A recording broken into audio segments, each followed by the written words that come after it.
This episode is brought to you by the Newman Center for the Performing Arts, because they have booked a very exciting concert featuring 3 US-based South Asian artists joining forces for the first time. Jazz pianist Vijay Iyer, Grammy winner Arooj Aftab, and multi-instrumentalist Shahzad Ismaili perform sonically meditative music that Rolling Stone says is like nothing else out there. Again, that's September 30th at the Newman Center. Get your tickets today at newmancenterpresents.com or call 303-871-7720. Again, that's newmancenterpresents.com.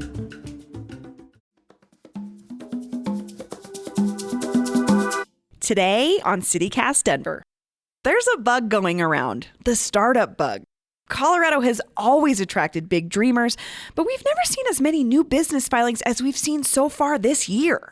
So to help celebrate Denver Startup Week this week, we brought in the biggest star of this year's networking palooza to talk about what's hot, what's not, and why he thinks the AI moment is not total BS. Plus, all the other local stories that mattered this week. Today is Friday, September 22nd. I'm Bree Davies, and here's what Denver's talking about.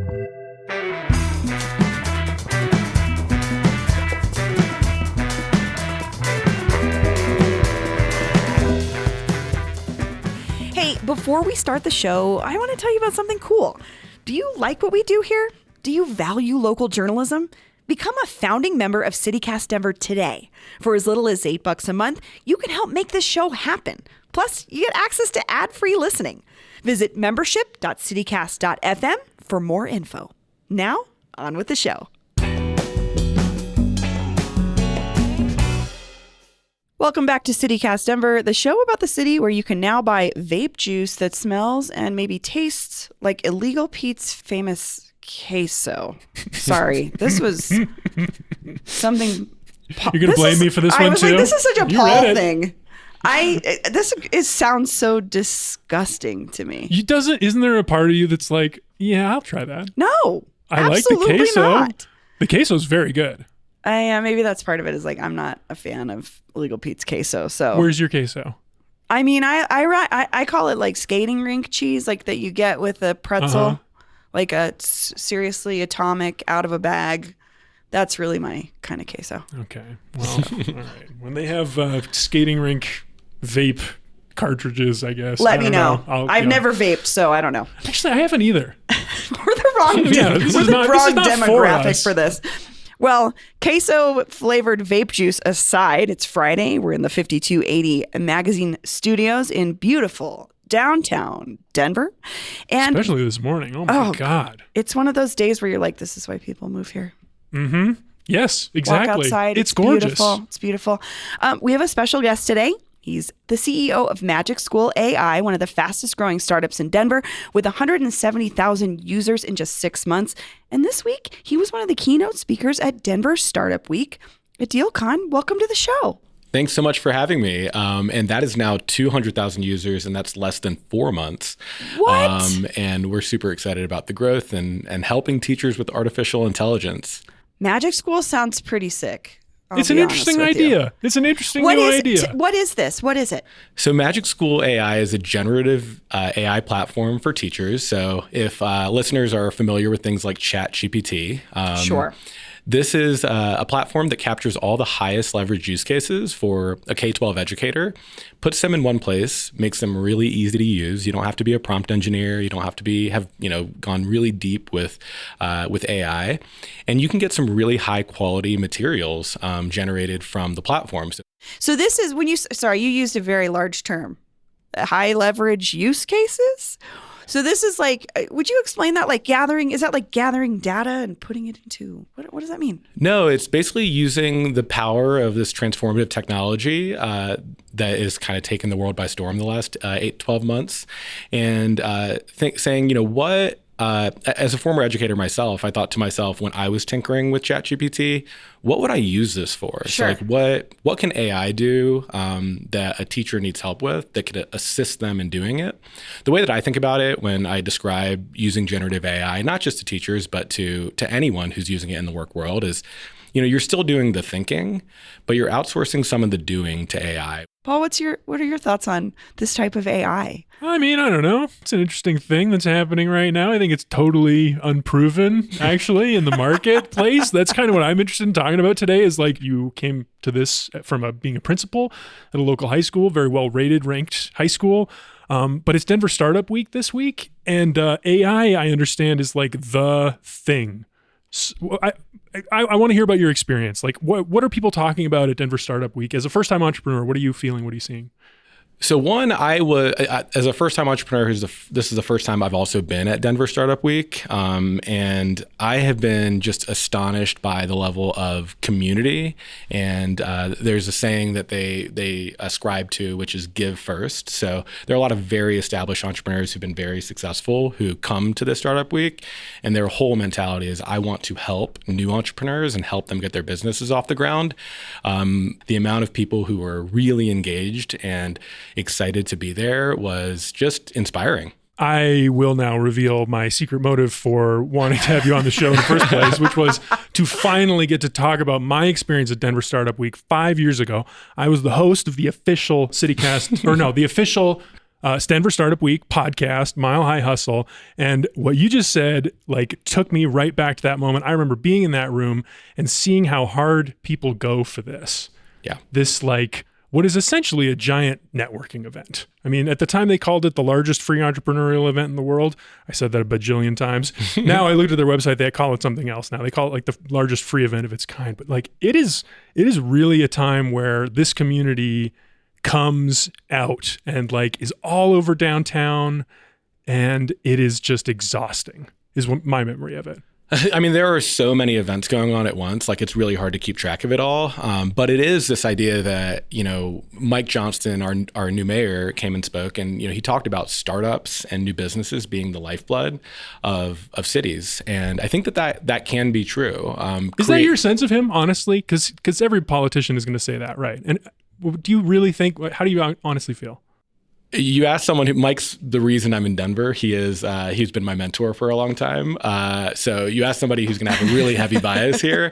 But I do believe Mike. I think that he cares deeply about businesses. I think that, in a lot of the campaign stops that he did, he talked about how like the fact that buildings downtown are empty and we have like a real mass exodus from like the business district, and part of that is COVID, that contributes to a tax base that affects, as a former principal, we need that money to run our schools and run them well. And I think that when we cultivate business interests here, like that affects everything, right? Like when the businesses are paying taxes in our city and we're attracting businesses to our city, it affects our public services, it affects our roads. So I think that Mike believes that because it's true. And I think that Denver is a destination city, right? Like we just talked about how beautiful the weather is right now. Mm-hmm. Are we a destination for folks that are working in this space? I actually heard... So one, there are two things that have been interesting that I heard this week. One is that Denver, this community of startup founders in Denver is really tight knit because it is still relatively small compared to like a Silicon Valley and San Francisco. Mm-hmm. And there's people across industry who really know each other and want to support each other here. And then two, I met somebody who actually moved from Silicon Valley to take his startup from Silicon Valley to Denver. And his words to me were like, it was so crowded in Silicon Valley. Like I couldn't, really make connections. I was one of 100 people building the same company that these other folks were. And here I feel like there's an ecosystem that can support me, and some really brilliant tech founders. And quite frankly, like unicorn startups have been founded in Denver, companies like Guild Education here, many of which I had no idea about. Like there's not really there wasn't for me. It's easy to be completely outside of this ecosystem and have no idea what's happening. This is interesting to me because it sounds a lot like I come from the art world, and I lived in New York for a little while. And when you have an idea in New York, there's 5 million people doing that idea too. And you're fighting for space and you're fighting for funding. And then I came back home to Denver and I was like, oh, this is where I'm going to start my music festival, because it's just easier and there's less people doing what you're doing, but sometimes it means there's more folks supporting what you're doing, like very organically and honestly. Yeah. Like, I could see how that would work similarly for Silicon Valley versus Denver. It's honestly a little bit corny, some parts of this. Like what you're talking about, I remember when we covered it on the podcast, when we were talking about this idea, all of the heads of Startup Week were like, you got to tell the story about the Spur. You got to. This is the story about Denver, the Spur. The Spur. You know this story. I'm sure you both know this story. But this is when in early Denver, when the railroad was being built across the country, there were debates over what the route was going to be, and it ended up going through Cheyenne, Wyoming. But the people of Denver, the business leaders, the politicians at the time of early Denver, were all like, we got to get together and just build a railroad spur so we can get some of this commerce coming to Denver. And they did it together, collaborated, worked together, and then it ended up being totally successful, and is why Denver grew so fast. I was going to say, why we're the capital. Why we're where we are now. Yeah. And it's that same spirit. It's like a genuine tradition that people do. I think it does resonate still today. I think so. We talk a lot about that on this show, of the narrative of the West and why people have come here for decades, and it changes throughout as technology changes, but there's still the similar reasons. Adil, I want to ask you about politics. Because I remember so the big coup we had on this podcast I've been talking about was we booked an interview with then lame duck Governor Hickenlooper. I was very nervous going up doing the interview. It was also just an awful interview because it was like, we only got it because the people who were in Startup Week were his friends. He was part of this community. He was a business owner downtown. Sure. That's who runs this event. Totally. He was just part of it. That's, this whole Spirit of the Spur thing. I'm not sure that is the same way anymore, because there was this survey from the Colorado Chamber of Commerce that said 64% of business owners, their top worry is state level regulations. Seems like they're feeling some sort of like persecution, or like they're overburdened by the political atmosphere. What's your sense of the relationship there? I didn't hear a lot about it at Startup Week this week. There wasn't a huge political overtone in anything that I got to be a part of this week. But I think that, there have been political interests nationally that have done an extraordinary job of painting pictures of, different types of leaders. And that's our state's not immune to that there is a perception, I think you can see this on Silicon Valley Twitter, that like folks who are probably traditionally have pretty progressive values are in the startup space and starting to say things that you're like, that's way outside of the values that I think you have. And because they believe that they're going to have more friendly policies when it comes to regulation and those kinds of things. And regulation is a hot button topic with AI right now. There is no regulation, right? Is there anything you're worried about that people are talking about, or do you have any ideas? Well, I personally believe AI needs to be regulated. And then actually, the leaders in the AI space, like Sam Altman and others, also are, lobbying Congress as we speak, and there's, I think, a controversial moment in the last 2 weeks where they had like a closed door meeting with Schumer and others, and which they described as productive. I think it was Elon Musk and Sam Altman and Zuckerberg. I think Elon said it was going to go down as one of the most important moments in human history. Yep. In his classic Elon style. No. Yeah, I mean, I don't know. I don't know about all of that. I'm not sure what happened in that meeting, but I will say that I think that AI needs to be regulated. It's incredibly powerful, and these models are getting extraordinarily more capable by the minute. I think this winter we will see models that are more powerful than the ones that significantly more powerful than the ones that we've seen, and that gives me concern. The biggest concern I have is around the election next year, and we've already known that like Russia's meddled in our elections. So, and they didn't have the power of this generative AI to kind of enhance their propaganda machine. And now generative AI you can make 1 million agents building propaganda. I think that there's real valid reasons, if we don't have regulation, we don't have real thoughtfulness, that we could be in for an election like we've never seen before. And the last election might just have been the beginnings of what we're going to be seeing over the next decade or so. So it's urgent.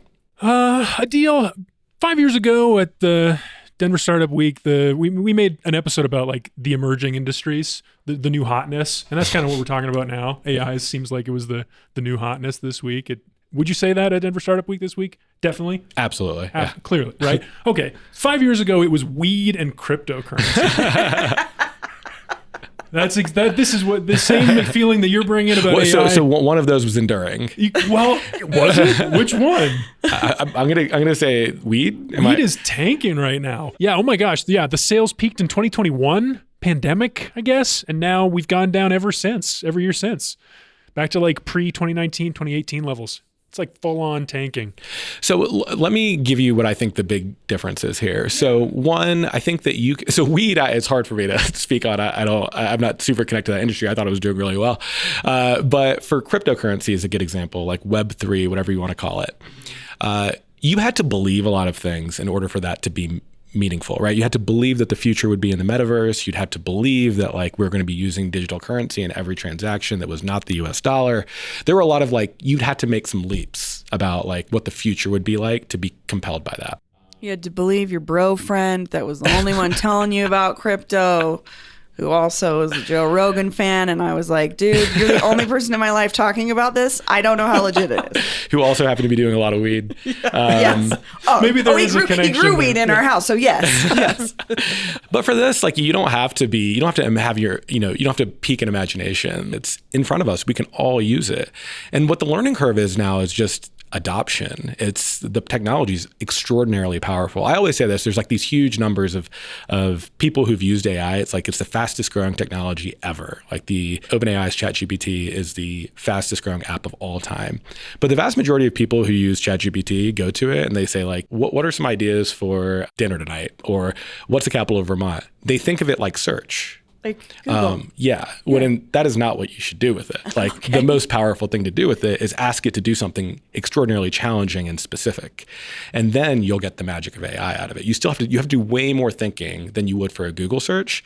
And then you'll see it did the thing that I didn't think that anything could do this. We're not wired. We have been searching our whole lives. So we know that we type in a short search phrase. This is a whole new way of interacting with computers that people are still learning, even if they've touched it. So I think that that's going to get clearer to people. People get more education around these things. But when you know how to do that really well, you have this robot work partner with you at all times. Huh. Interesting. I feel this is such an interesting moment, I think, for AI, because that gap you're talking about, that's still a very real gap. People still learning how to use it and what it could be for. Internet literacy in general is something that folks struggle with. I think about you know what I mean? How to use the internet or how to function on the internet and all these unspoken rules and ways we're supposed to speak and where we're, I can imagine this would be very daunting, and we are using the only thing we know how to do, which is Google. Mm-hmm. Yeah. How do I make fettuccine Alfredo or whatever? Yeah. It's a big challenge. It's a big challenge. And I feel like I see the potential that you see. But I wonder, because the weed and cryptocurrency thing was are people actually smoking weed? They're smoking less weed. That's why people are making less money. Cryptocurrency, no one's actually using it to buy anything. They're not using it for anything. So it doesn't mean anything. AI, we're going to see that soon. What I can report to you is, the users have exploded for us. But one other thing that we also track very closely is, are people using it after they join the app? Are they using the app regularly in their work, and how much are they using it? And that is going up just as fast. And I would argue that teachers aren't the fastest to adopt technology, right? So I'm telling you that we launched an app, we have 200,000 users in less than 4 months, and usage is going up amongst those users. So I think that, we have evidence in front of us today that says that this is not cryptocurrency. So I think that there's substance here. And we're in the very, very early innings, but I think there's a lot more that will be exciting ahead, and also, things that we're going to want to reel in as well. I'm optimistic. I hope you figure it out. It sounds like you're figuring it out. Whoever figures it out, I hope they're from Denver. How about that? Me too. Well, we're going to take a quick break, and when we come back, our mile highs, nope. Our Rocky Mountain highs. Our Rocky Mountain highs and our below sea level lows. Okay.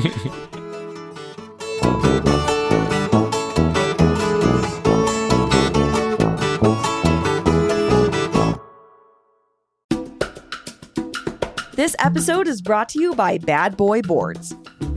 From a studio apartment to a gourmet kitchen, they have a cutting board for every chef. And these boards are beautiful. They're a community-oriented company that sources raw materials locally. Like, who's got better wood for cutting boards than Colorado? And did you know that food prep is safer on wood than plastic? I had no idea. Bad Boy boards are made from chef-quality hardwoods in lots of eye-catching designs. And you can even use their 3D board builder to customize your own. Bad Boy Boards even sews their own tote bags and are a proud employer of the local Colorado community. Check out their brand new brick and mortar location at 8200 South Park Circle in Littleton or order directly from badboyboards.com. That's badboyboards.com. This episode is brought to you by Lighthouse Writers Workshop. It feels like writing can be a sad, solitary act, but that's not the case at Lighthouse Writers Workshop. The organization brings the writing community together through writers' workshops, literary events with world-renowned authors, classes for youth writers, and so much more. Whether you're composing your first screenplay, workshopping your second novel, or wanting to bring your memoir to the big screen, Lighthouse Writers Workshop has something for you. They will help you every step of the way with seasoned authors and up-and-coming writers on hand to support you on your creative journey. Your writing community is waiting to meet you. Fall sessions and classes are now open for registration. Visit lighthousewriters.org for more information. That's lighthousewriters.org. And we're back with Rocky Mountain highs and lows. Things that were awesome and things that sucked this week in Denver. Paul, do you want to start with a fail? Yeah, I'd love to. I got a big topic here for us to talk about, and it's legacy. Legacy. We sometimes talk on the show about legacy. You know, people, what mark do Subaru people legacies? Leave? What Subaru do you? legacy. It's a hell of a car. No, I want to talk about the legacy of former District 9 Councilman Albus Brooks. He lost his District 9 seat 2 cycles ago. You know, people, he's not really in the news, but he's still very much involved in politics and development. So it's important to talk about this story where he featured in a very small way that came out this week. It's city council. They voted on a redevelopment project Monday night. The All-In Motel, I guess someone has been working on redeveloping it. Which is at Colfax and Williams? 3015 East Colfax. Okay. I'm not actually sure the cross streets.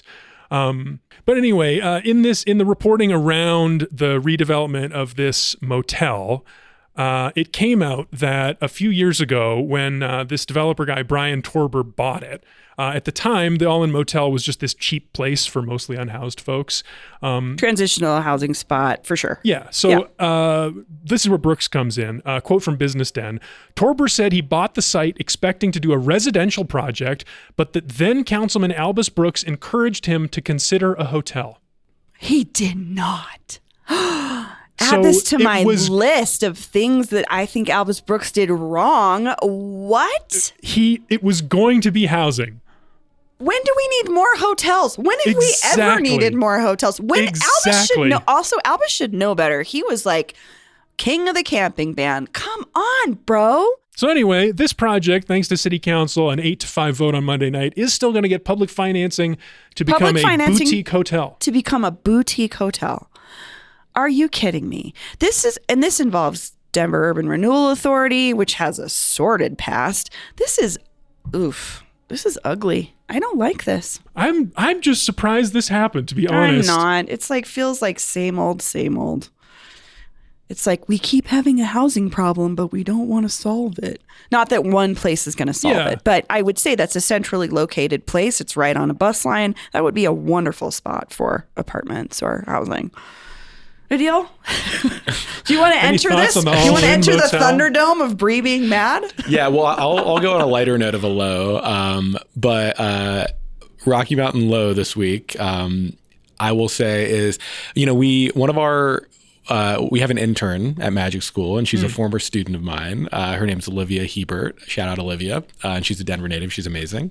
Hey. And she actually transitioned out of working at the CU Boulder bookstore, which if you guys haven't caught Dion fever yet, I certainly 100%. have. Oh, we have. Okay, we've got it. I am obsessed. I went to Virginia Tech, go Hokies, but man, like I can't. I am captured by this story. And she told me, I was like, "Can you get me some merch?" Like she's in Boulder right now. She works. We were mostly a remote team, and she was like, "It's a 3-week wait."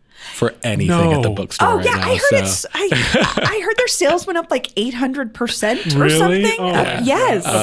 That's great. Yeah, and she was there last year, and she was just like, it's just unrecognizable. She worked at the bookstore last year and now works at it this year, and she's just like, it is absolutely a madhouse, and you just can't get merchandise right now. So I'm gonna have to wait at least a month to get my my Buffs jerseys, my We Comin' shirts. So I hope they're still cruising. We're really we're a bootleg family here, and recommend just driving down any major thoroughfare here in Denver, and you might see one. Maybe more so in Boulder, but I want the Lil Wayne Buffs jersey. Oh, yes. He had one with his nickname Tunchi on it when he performed the other day, and I was like, I guess if you're Lil Wayne, you probably can get that made for you, custom. But I can't expedited. believe C that is a Boulder bummer. is cool in that way. you now. know, I'm on the bandwagon that like anything that makes Colorado cool is cool, and also Deion Sanders is really he's pretty objectively cool. He's He's just objectively cool. very Yeah. cool. My he's in the GQ Style Hall of Fame. Okay, yeah. Which is, sports is an underrated arena. It's now finally getting its due, but sports players have long been vehicles for incredible fashion before stylists, before all of that. But my best friend sent me a TikTok of Deion's son doing an impression of him. It's beautiful. I hope my own son makes fun of me in the way that he does. It's so funny. But we are with you. It is a bummer that we cannot get that merch. Can't get my Coach Prime hoodie. No, I want it. Bree, Okay. how about you? What's your film? Okay, this is not a jab at the author of this piece, but there was this 9 of the best places to get green chili in Denver to enjoy in Colorado this fall. And it is prefaced as being, here's where you get pork green chili as Colorado's signature dish. I read this and then I went to Torres yesterday for lunch because I had to get my favorite version of the green chili.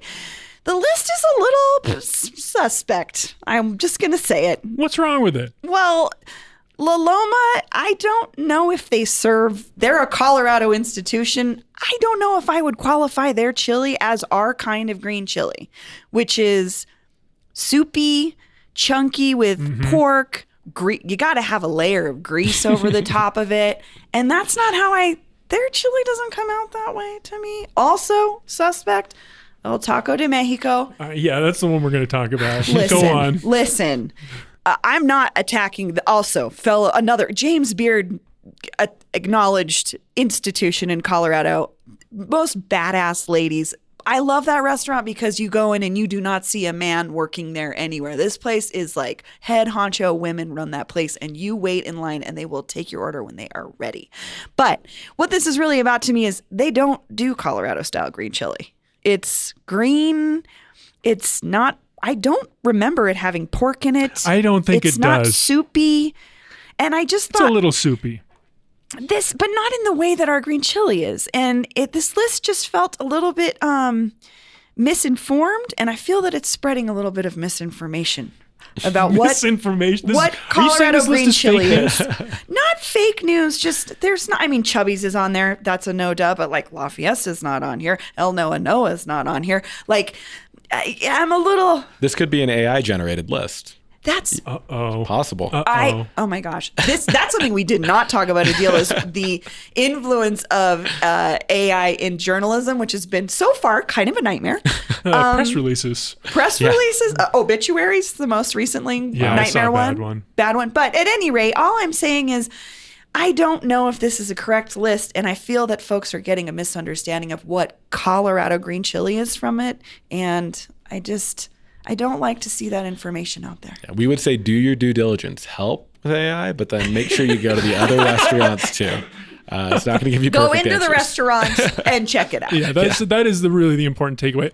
The El Taco de Mexico, I feel like that place is such an institution that whatever they're serving is Colorado style. And it is a smothered burrito. It is a green chili.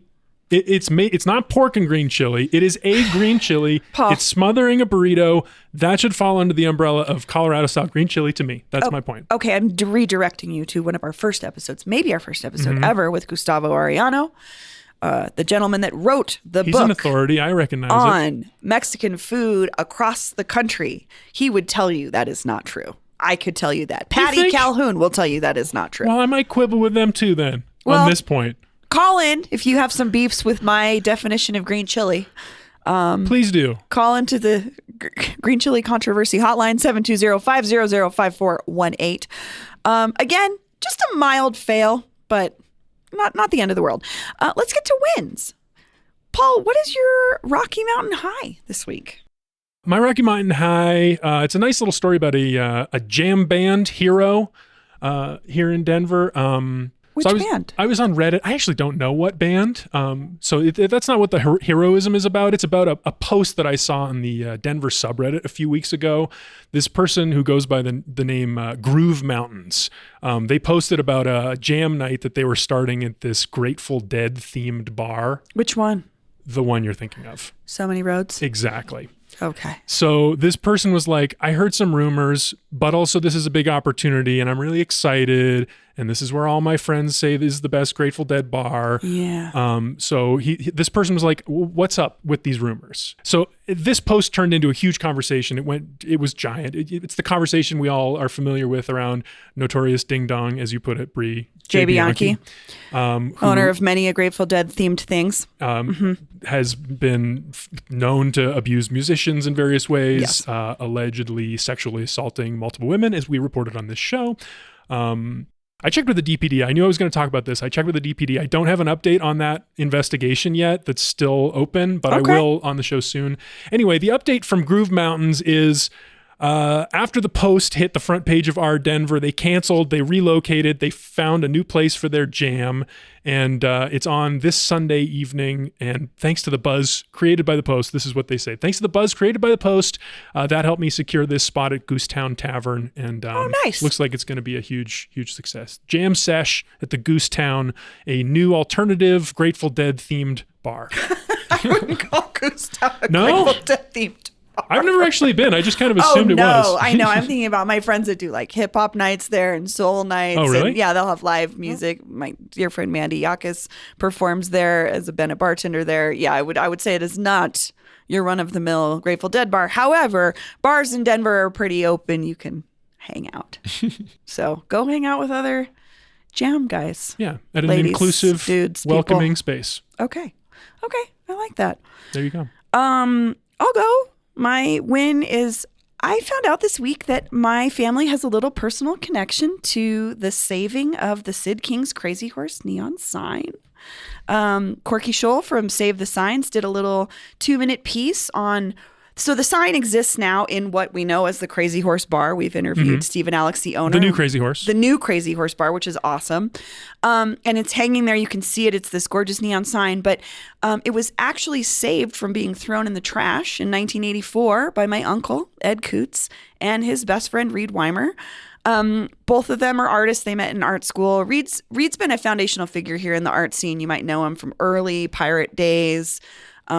He's Pirate Art Gallery days. He's an incredible artist, and he's also a neon sign guy. I think he works on them. But at any rate, he drives by. This is the 80s. He's like, oh man, that sign is going in the trash. I am going to possibly illegally remove it from this building. Who do I call? Ed Coots, my partner in crime, my uncle. So he and my uncle went and pulled it off of the wall and saved it. And it exists to this day because my uncle Ed and Reed Weimer saved the sign. So I'll share a link to that in the show notes. It's a beautiful little vignette of them telling the story, of Reed telling the story. But to what? Where did they told this somewhere? They told it to Save the Signs, which is a Facebook group that Corky Scholl runs. He's a photojournalist here, but he also runs this group that saves neon signs. So I have a little personal connection to the saving of the Crazy Horse sign, and shout out to my Uncle Ed. If you're a librarian, he's kind of famous in the library community, Ed Coots. But yeah. The librarians listening are like, Ed? We have a librarian contingent. You know this. Yeah. We have some fans in the library world. So, but at any rate, yeah, I was really excited to learn that. Incredible story. Yeah. I mean, to know that you preserved something so great. And to have the foresight, that moment, seeing it in the trash and recognizing, no. Oh, no. Reed knows good. He knows good art. So, Adil, what about you? I think that the thing that comes to mind for me this week has been Denver Startup Week. I mentioned earlier the idea that was presented was give first and like help each other. There was this real spirit of inclusion and folks trying to support people who are really trying to get off the ground. And building a startup's hard. You know, there's a lot of failures. There's a lot of challenges along the way. And to know that you have a supportive community is really powerful.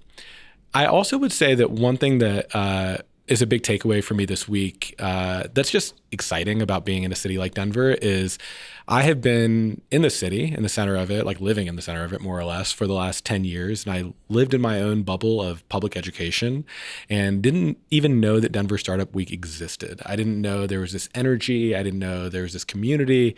And I would encourage, this would have been incredibly exciting to me when I was a teacher in Denver. It would have still been really inspiring. I wish I would have gone before. So I think that for listeners, I would say go to these things. Like you'll meet someone interesting, you'll be inspired by someone's work. And I think that Denver has a lot of these kinds of things going on, Totally. not just necessarily startups. And it was just a reminder to me that like sometimes, we travel to experience new things. And that's important. I love traveling, but sometimes in your own city, there are these like really interesting, compelling communities that where you can learn and explore, and these people want you to be there. They're like excited that you came, and that's special. I think what's really special too is we hear from folks a lot. They're newer to the city. They don't know how to meet people. They want to form community. And sometimes it's as simple as going and checking out something that already exists and finding out how you can fit into that. I love that. Yeah. I love that. Well, this was such an uplifting conversation. Paul, Adil, thank you for joining me. Thanks so much for having me. This was a blast. Yeah. Thanks, Bree. Thanks, Adil. That's all for today here on CityCast Denver. Our producers this week were Paul Caroli and Olivia Jewel Love. Peyton Garcia writes our morning newsletter. I'm Bree Davies, your host. Our music is by Los Mocachetes with additional mixing by Tyler Lindgren. If you haven't already, subscribe wherever you get your podcasts, follow us on Instagram at CityCast Denver, and tell Senator John Hickenlooper about us next time you see him. You can sign up for our daily newsletter, Hey Denver, and learn more about us at denver.citycast.fm. See you next week.